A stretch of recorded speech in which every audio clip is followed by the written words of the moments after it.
What's going on, people? Welcome back to another episode of the FF Ballbusters podcast. My name is Will. Joining me is my co-host Eric, and today we are going through our first rookie mock draft of the offseason for 2024. So I'm pretty excited. But before we get into that, Eric, you got anything for the people? Yeah, well, first off, shout out to Sleeper for finally adding the rookies into their database so that we can do this. I know that a ton of people are using Sleeper for their Dynasty platform, so that's kind of the basis of why we're doing this video today. Also, just want to give a big shout out to you guys. We really appreciate all the support that we've been getting as of late, but we want to keep that going. So if you guys are new to the channel, if you're a returning watcher and just haven't subbed yet, if you are enjoying the content, please do leave a like, hit that sub button, and also hit that notification bell so you can stay up to date with all of our latest videos. And lastly, leave us a comment. Whether you got a question about our draft strategy here, an eval question about any of the specific players, or if you just want to, give us your opinion, whatever the case may be, leave a comment down below, and we would be more than happy to hash it out with you. But yeah, I think I'm ready to get this one started. Absolutely. So, like Eric said, we're going through Sleeper right now. Eric, you want to give them the rules breakdown for this draft before we get started? Yeah, so the whole formatting so that you guys understand where the point of reference that we're looking at this from, this is going to be a super flex mock draft. We're going to be doing this as like a half point tight end premium, so that's going to push tight ends up just a little bit. And we're looking at this as half PPR with a roster construction of, like I said, two quarterbacks with the super flex, two running backs, three wide receivers, a tight end, and two flexes. So hopefully that's enough information for you guys to understand our draft strategy from that side of it. Absolutely. And I want to make it explicitly clear that we have finished doing all of our rankings for all of these position groups. So if you want to see those in-depth breakdowns and just our real thoughts on all these players as a whole or individually, check out those videos because those are up there on the channel right now. They're bangers. Trust me, you're going to enjoy them. But we're going to go ahead and get started with this one. Eric, starting with the 101. Who are we kicking this one off with? There's no questions. There's no doubts. It's got to be Caleb Williams, especially in Superflex. We got to start out with the quarterback, and I think that he has the highest upside, both from an NFL perspective in terms of his longevity and job security, but also from a fantasy upside point of view as a passer, as a runner with the football. I think he can get it done from all aspects, and so yeah, I'm going to take him here at the 101. Now, that makes absolute sense. I would do the same if I was in that spot. Taking a look at the 102, this is one that I've been going back and forth on, and this is one that me and Eric disagreed just a tiny bit on before, but I've come back around to his side. I'm going with Marvin Harrison at this spot.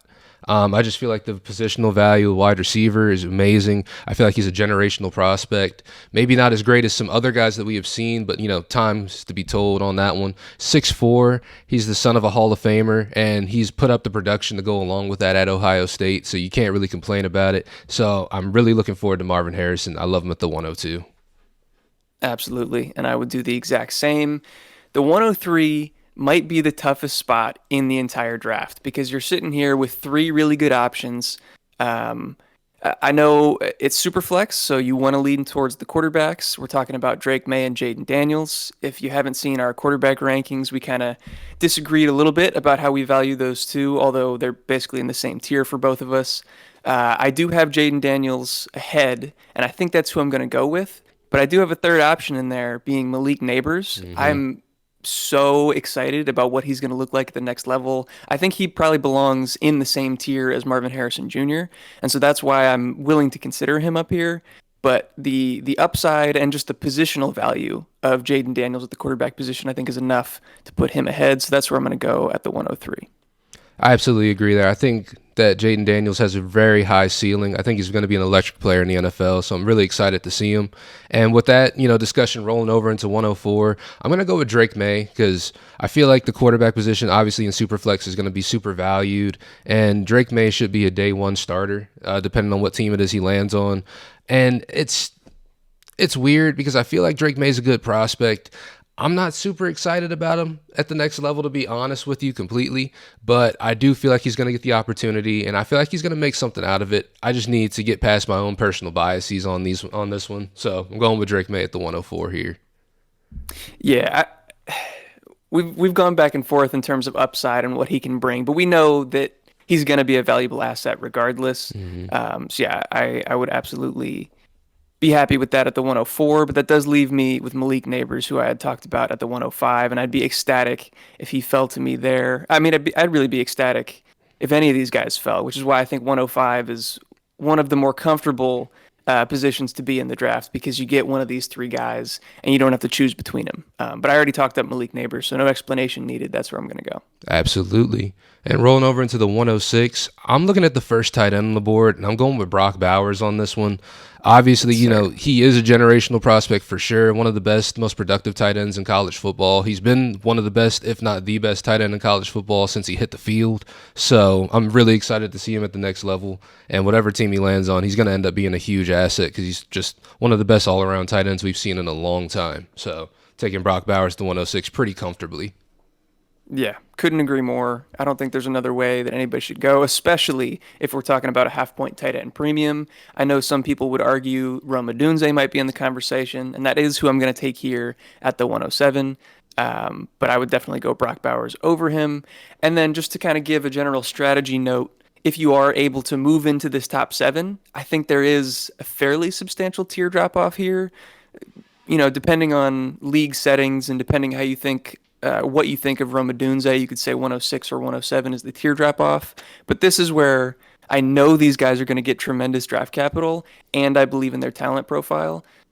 Past this, it's a little bit of a question mark. So if you can get inside that top seven, that's really where you want to be. Absolutely. But with that being said, looking at the 108, I'm between two guys here, and really at the end of the day, it's going to come down to landing spot for me for who I would go with over the other, because they're kind of interchangeable for me. But at the 108, I'm going with Brian Thomas Jr., wide receiver out of LSU. Just this season was really impressive to me. It was a pretty big breakout season for him. 17 touchdowns is insane. And just being able to do that alongside Malik Neighbors with, the help of Jaden Daniels at quarterback, I think he's going to be a good prospect at the next level. I think he's going to, depending on the team he lands on, he could make an impact very early on. So I'm going Brian Thomas there at the 108.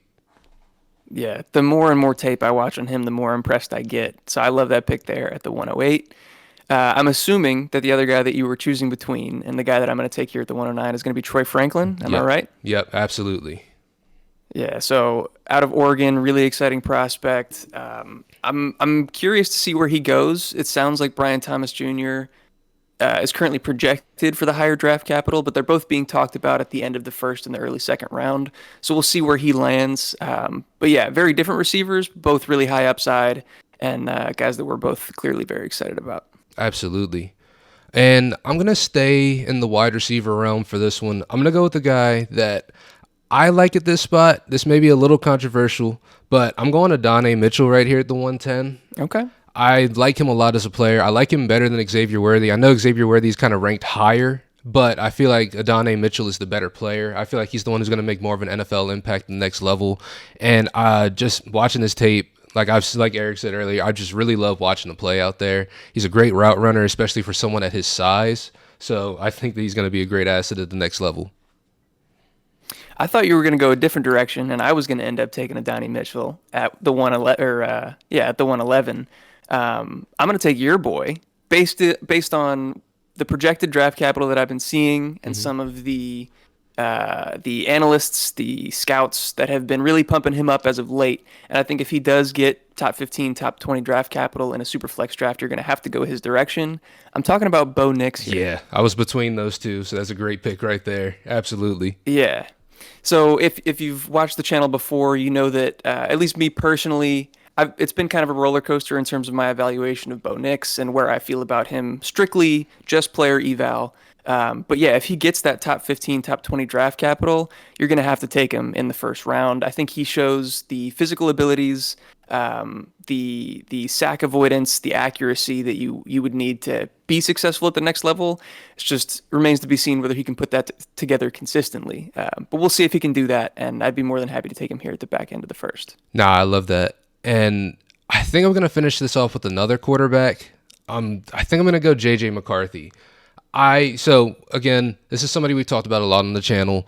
It's been a lot of back and forth with how we feel about JJ McCarthy. We thought the, national tournament was going to kind of show us more of a player, and it didn't because they didn't really need to. But I will say that anytime JJ McCarthy has been called upon to do something, he has been good at what he does. So at the next level, I think that's something people are going to be looking for. And in the right situation, he could end up being a great fantasy prospect. We've seen guys like Brock Purdy get put in the right situations and just be great quarterbacks in the league somehow. So I feel like JJ McCarthy could be one of those guys as well. Yeah, absolutely. I like that. At the end of the first, we start off the second round here. I have a few guys that I'm looking between, but I think I'm probably going to end up going with the other Texas receiver here in Xavier Worthy. We talked about some of the limitations in his game, and if you want a more in-depth player eval, like Will alluded to in the beginning, you can check out our wide receiver rankings and tiers. But I do think he's still very electric. He's got that game-breaking speed. He's got decent route running ability and separation skills, and I think that that's going to be really sought after by NFL franchises. So if he gets that draft capital, I think he's a good early second-round selection. I love that. Taking a look at the 202. I'm going to the running back room. I think this is going to be our first running back off the board, and I'm looking at Jonathan Brooks. Currently, Yes, right now, he's ranked as the RB3 on Sleeper. We personally think he's the RB1 of this draft class. Now, it's weird because, obviously none of these guys really separated themselves from each other. It's kind of a weird jumble of everyone. But Jonathan Brooks, in terms of talent and all around, we just really like what we've seen from him. Obviously, he got hurt, so we're hoping that he can be medically, cleared by the time draft process comes around and we can see a little bit more out of him. But as of right now, I think he's the best running back in this class, and he'd be a great value right there. absolutely. That's the same direction I would have gone. We're just hoping for a good landing spot with him, but he's got all the talent in the world to be a very productive fantasy asset. At the 203, things are starting to get a little bit muddy.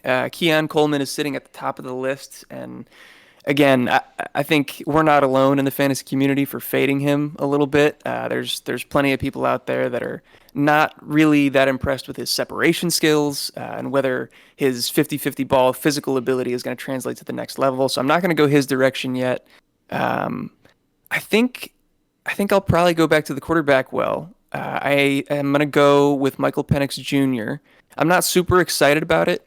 We had a little discussion right before we hopped on in this draft, where in our quarterback rankings, I had him at the high end of the tier with Bo Nix and JJ McCarthy, but I think I'm coming around to Will's perspective here, where maybe I think that he's the most NFL ready, but in terms of fantasy value, I think he has the lowest upside of the three, and so it makes sense for him to be at the back end here. But in a super flex draft, I'm going to still take the upside of a quarterback at the beginning of the second round. Absolutely. And that by no means, we don't think Michael Penix is going to be bad at the NFL level. Obviously, we think he's ready for the NFL. It's just, like you said, in terms of fantasy and all around value, I think you're getting a little bit more out of the other two guys than you would out of Michael Penix. Yep. And then taking a look at the 204, I think I'll go with Keon Coleman here. I think I'll trust in the talent. I'll trust in at least the 50-50 balls, all that. Because we've had prospects in the past that weren't great at separating that still ended up panning out a little bit in the NFL. Guys like Alshon Jeffrey, DK Metcalf for recent memory. So maybe the tool set will be able to win out at this one. But I'm trusting in the athleticism and the talent here.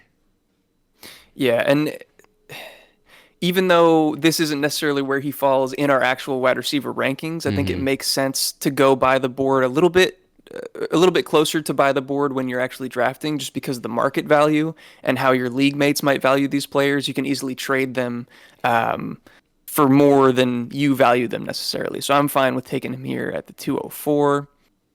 Things are starting to get a little bit more difficult here at the 205. Do I want to go? I think I will. Let's spice it up a little bit. This is a half-point tight end premium. I'm going to take Jatavian Sanders here at the 2.5. I was definitely looking at a lot of these running backs that are still left on the board. But landing spot is going to determine a lot there, and obviously we're not basing these off of landing spot. But I like what we've seen out of Jatavian Sanders, the prospect, and the projected draft capital has been fairly high, like early second round. And if he does get that, I'd be more than happy to bet on him here in kind of the middle of our second round. No, I absolutely agree with that, especially in tight end premium. I'm not mad at that pick at all. And looking at the 206, I'm going back to the running backs for the second one off the board, and I'm going to go Trey Benson here out of Florida State. He is our RB2 in our rankings, and I think in terms of talent, just all around, I think he is one of the better guys in this class as well, especially, catching the ball, running in between the tackles, running it outside. Obviously, I think he's a little bit better on the outsides and on the perimeter, but obviously, there's still a lot of value to be found at that in the NFL level, and he's great with home run plays as well. So, yeah, I'm liking him right there. No, I love that. That's where I would have gone as well. And I'm going to continue on the running back train here. I'm going to take one of the guys that I think you were very high on in our running back video, and I'm definitely coming around on as well. It's going to be Bucky Irving here at the 2-7. I think based on sleeper value, and that's something that we kind of want to get across here. I think he's definitely valued too low in their database. He was down here below Will Shipley, Malachi Corley, Devontae Walker, Braylon Allen, Blake Corum. You can make the arguments between some of those guys, but his receiving upside alone is going to vault him into fantasy relevancy. And then he's so explosive and shifty in the open field. He's a big play waiting to happen.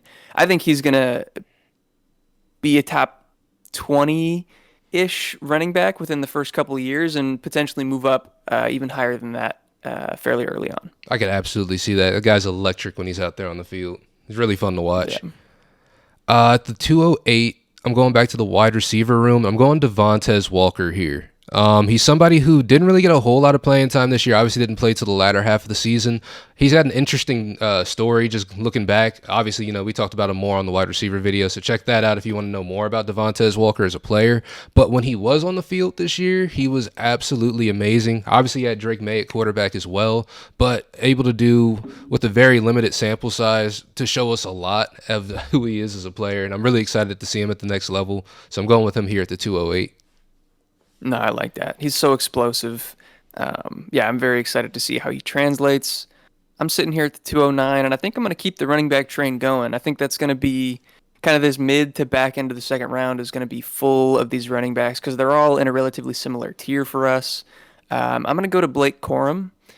Of the guys remaining, I think he probably has the highest projected draft capital, and so the team investment will hopefully be there. He is a little bit on the older side, but I think he's a really well-rounded running back. I think he's smart, hits the right holes, so he's going to fit into whatever team he goes to. So I'm happy to take him here.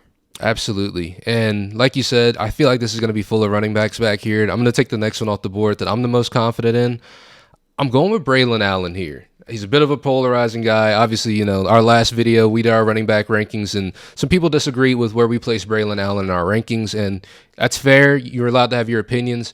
But the fact is, he started out amazing. He broke out at 17, which is amazing to see. And since then, things have decreased. Now, situations change, things happen.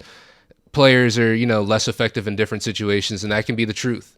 And Braylon Allen could be one of those guys with a great landing spot, could end up being amazing in the league at the next level. He lands like the Cowboys, something like that. I feel like he could be amazing going forward. But the facts of the matter is, out of all of these guys we've listed, he's got the least receiving upside out of all of them. So value-wise, he is going to be back here towards the back regardless.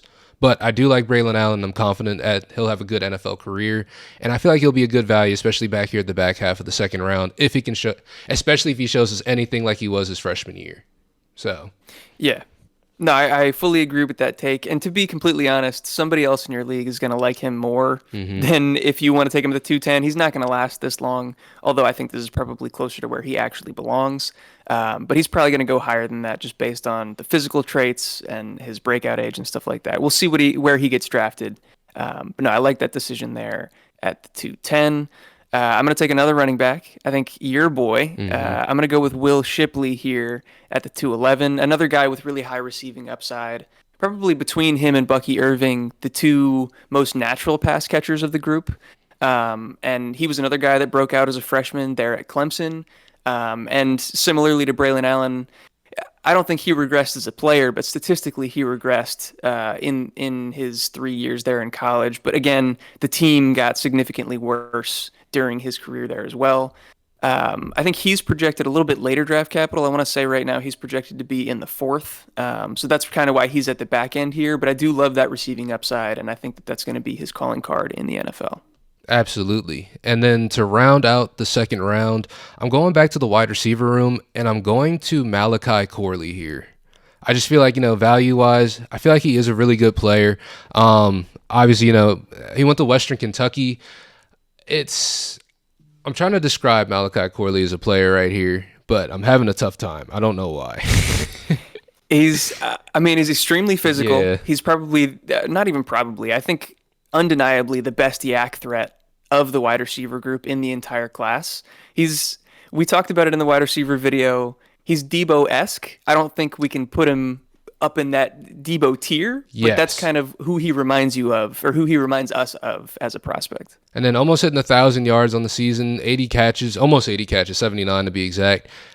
He's a good volume player, and I think that at this point in the draft, I feel like he would be a good value, especially compared to the guys who are left. Jalen Polk and Xavier Leggett, sort of being combined, or not being combined, being compared to him right here. And we talked about Xavier Leggett as a prospect. And I like Malachi Corley better, especially age-wise. So, yeah. Yeah, I have Leggett just a little bit higher, but they're in a very similar tier. Yeah. So I can absolutely understand you taking Corley here. That's going to round out the draft for us. But let's talk about some of the guys that are left on the board in case you guys are doing any early rookie drafts or any just mock drafts that you're trying to get an edge with your friends or whatever the case may be. Some guys that we think are overvalued or undervalued here. I do think Jalen Polk is probably a little bit overvalued. I think the projected draft capital is there, but I don't know that he's going to translate all that well to the NFL level. I think Lad McConkey is a guy that I had in my consideration in my top 24. Mm-hmm. So I think he's a little bit lower down the list. If you scroll down, Ray Davis, not somebody that's on like the national radar, not somebody that's on most people's like the front of their mind, but he's one of my favorite running backs of this class. I can absolutely understand him lasting into the third and maybe even fourth round, but he's definitely somebody I'd be targeting in those later rounds. And then lastly, guys like Jamari Thrash and Jacob Cowing down closer to the 600 mark. They're 597 and 599. Again, those are two of my favorite wide receivers to target late in drafts. Is there anybody on here that you feel deserves to be ranked higher or lower? Being honest, I feel like after we get past those guys, I feel like everybody's pretty accurately placed. I like the value of guys like Audric Estime at this point in the draft too. I feel like, he'd be a good value to have. Johnny Wilson, I still don't know what to think about that guy, but he's 6'7", so I'd probably take a shot on him somewhere in the third round as well. So I feel like once we get past those guys that you mentioned, everything is pretty fairly ranked, I feel like. So I scrolled down even a little further. If you go down to like 607 and 610, you got Jaheim Bell and Ben Sinnott. I do think that they probably Mm, belong a little bit higher. Um, I would take them over. I don't even know who Theo Johnson is, and maybe that's on me. yeah, But like or another tight end prospect. Dallin Holker. So I have heard of him, and I think maybe we should have mentioned him in our tight end video. You think so? He's a little bit better than I realized. But yeah, I mean, they have like AJ Barner at tight end. They have Cade Stover over both of Bell and Sinnott, which we disagree with if you go back and look at our Yeah. tight end video. So those are some guys that I think belong higher. But Frank yeah, I think that's probably it for the over and under values there. Frank Gore. His son, God the damn. junior. God, we can't. We are haunted by Frank Gore. But yeah, that's gonna go ahead and round out our draft. We went through the first two rounds for you guys, and hopefully we'll get more, mock draft stuff like that. And we can do these with some landing spots too, and give you a little bit more context Absolutely. than just some other mock drafts because we're finally in mock draft season. So with that being said, thank you guys for watching. Make sure you do all that great YouTube stuff. Hit that subscribe button, hit that notification bell. That way you know when we drop all of our latest videos. You can see more mock drafts like this one. And make sure you drop down in the comments below. Let us know what you think about this draft. Let us know how you think about how we value these players. Who would you move around? Who do you feel like is down here in these sleeper rankings that should be bumped up higher? Maybe somebody we don't have on our radar that maybe we're sleeping on. Let us know. And make sure you hit that like button. It's absolutely free, and it's the best way to get our stuff out there into the YouTube algorithm. But Eric, you got anything for the people before we get out of here? Yeah, just real quickly, if you guys could check down in the description for some of the links that we have down there. If you want to be part of our Discord community, it's ever growing. We're talking in there every single day, talking about, the videos that we put out, talking about people's dynasty teams, whether it be trades that they're trying to make, roster evaluations. General everyday life stuff. We're just talking about anything and everything down there. So if you want to be part of that community, that would be fantastic. Hit that link in the description. And then also check out some of our partners, whether that be CMG, Choice Music Group, or whether it be Do Numbers if you're looking for some cool apparel, t-shirts, hoodies, hats, any sort of merch like that. Use the link down in the description below to get yourself a 20% discount at checkout. So yeah, we appreciate you guys for all the support. And as always, if you stuck with us until the end, we love you. We will catch you in the next video. Peace. Peace.